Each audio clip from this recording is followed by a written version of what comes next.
அறிவோம் ஆன்மீக நாமம் அன்பர்களுக்கு என்னுடைய பணிவான வணக்கம். இன்று நாம் காண இருக்கும் பதிவு மாசி மகம். 12ஆம் தேதி மார்ச் மாதம் மாசி மகம் அனுஷ்டிக்கப்படுகிறது. வாங்க மாசி மகத்தை பற்றி கொஞ்சம் டீட்டெயிலாக தெரிஞ்சுக்கலாம்.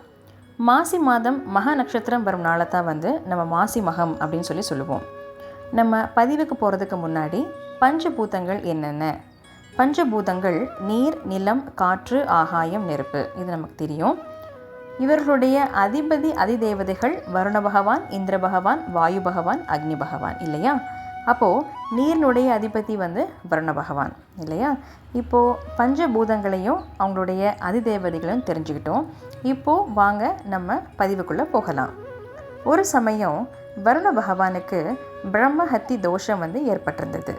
பிரம்மஹத்தி தோஷம் அப்படிங்கிறது என்னென்னா, அரக்கரையோ தேவரையோ மனிதரையோ கொலை செய்யும் பொழுது ஏற்படும் தோஷம்தான் பிரம்மஹத்தி தோஷம் அப்படின்னு சொல்லி இந்து சமய புராணங்கள் தெரிவிக்கின்றன.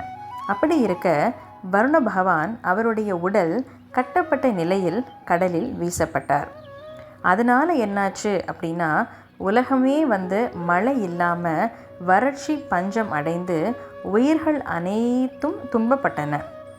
இதை பார்த்துட்டு இருந்த தேவர்கள் சிவபெருமானை சந்தித்து வருண பகவானை தயவு பண்ணி விடுவிக்கும்படி வேண்டினார்கள்.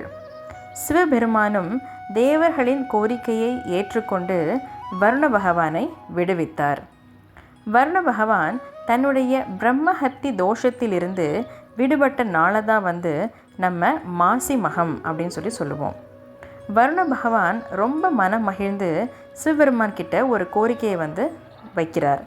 அது என்ன கோரிக்கை அப்படின்னா, இறைவா, நான் பிரம்மஹத்தி தோஷம் பெற்று கடலில் இருந்த பொழுது நீரில் இருந்தபடியே உங்களை நான் வணங்கினேன்.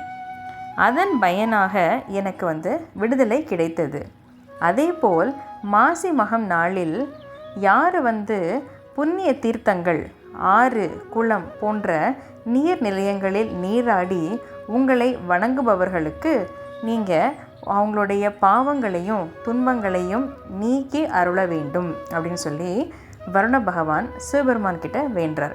சிவபெருமானும் வருண பகவான் வேண்டிய வரத்தை அருளினார். அதனால தான் மாசி மகம் கடலாடும் நாள், தீர்த்தமாடும் நாள் அப்படின்னு சொல்லப்படுது.